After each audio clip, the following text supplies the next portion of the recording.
Hi all, welcome to football arena. അടുത്ത മാസം 27-ാം തീയതിയാണ് ഫുട്ബോൾ ആരാധകർ കാത്തിരിക്കുന്ന ഫൈനലിസിമ മത്സരം നടക്കുന്നത്. അതായത് യൂറോ കപ്പ് ജേതാക്കളായ സ്പെയിനും അതുപോലെ തന്നെ കോപ്പ അമേരിക്ക ജേതാക്കളായ അർജന്റീനയും തമ്മിലാണ് ഏറ്റുമുട്ടുക.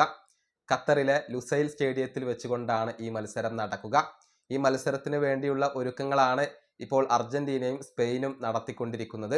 ഇതുമായി ബന്ധപ്പെട്ടുകൊണ്ടുള്ള കുറച്ച് അപ്ഡേറ്റുകൾ കൂടി നമുക്ക് ലഭിച്ചിട്ടുണ്ട്.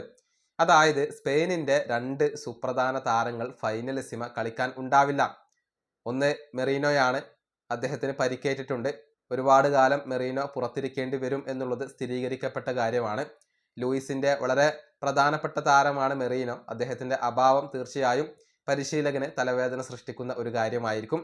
മറ്റൊരു താരം അത് നിക്കോ വില്യംസ് ആണ്. നമുക്കറിയാം, പ്യുബാൽജിയ പിടിപെട്ടുകൊണ്ട് വിശ്രമത്തിലാണ് നിക്കോ വില്യംസ് ഉള്ളത്. ഫൈനലിസിമ ആവുമ്പോഴേക്കും അദ്ദേഹം റിക്കവർ ആവാൻ സാധ്യതയില്ല എന്നാണ് മാധ്യമങ്ങൾ എല്ലാം ചൂണ്ടിക്കാണിക്കുന്നത്. അങ്ങനെ നിക്കോയും മെറീനോയും ഇല്ലെങ്കിൽ സ്പെയിൻ എങ്ങനെയാണ് അതിനെ തരണം ചെയ്യുക? അതിൻ്റെ പ്ലാനുകൾ ഇപ്പോൾ പരിശീലകനായ ലൂയിസ് തയ്യാറാക്കിയിട്ടുണ്ട്. അതായത് നിക്കോ വില്യംസിൻ്റെ പൊസിഷനിൽ അലക്സ് ബെയ്നയെ കളിപ്പിക്കാനാണ് ലൂയിസ് ഇപ്പോൾ തീരുമാനിച്ചിട്ടുള്ളത്. അതായത് അത്ലറ്റിക്കോ മാഡ്രിഡിന് വേണ്ടി കളിക്കുന്ന താരമാണ് അലക്സ് ബെയ്ന. ലാലിഗയിൽ 2 ഗോളുകളും 1 അസിസ്റ്റുമാണ് അദ്ദേഹം സ്വന്തമാക്കിയിട്ടുള്ളത്. അദ്ദേഹമായിരിക്കും നിക്കോ വില്യംസിൻ്റെ സ്ഥാനത്ത് സ്റ്റാർട്ട് ചെയ്യുക. അതുപോലെ തന്നെ മെറീനോയുടെ സ്ഥാനത്തേക്ക് ഒരുപാട് ഓപ്ഷനുകളെ ഇപ്പോൾ ഈ ഒരു പരിശീലകന് ലഭ്യമാണ്. നമുക്കറിയാം, ഫിർമിൻ ലോപ്പസ് ബാഴ്സയ്ക്ക് വേണ്ടി തകർപ്പൻ പ്രകടനം നടത്തുന്നു. അതുപോലെ തന്നെ ഡാനി ഓൽമോ അവിടെയുണ്ട്, ബാഴ്സയ്ക്ക് വേണ്ടി മികച്ച പ്രകടനം നടത്തുന്നു.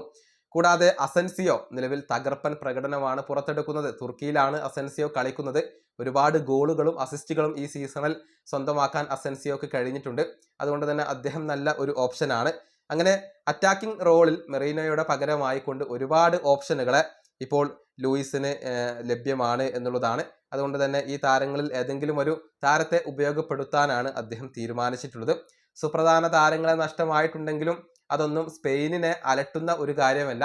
കാരണം അത്രയേറെ മികച്ച താരങ്ങൾ അവർക്കിപ്പോൾ സ്ക്വാഡിനകത്ത് ലഭ്യമാണ്. ഈ വീഡിയോ അവസാനിപ്പിക്കുന്നു. അടുത്തൊരു വീഡിയോ കാണാം.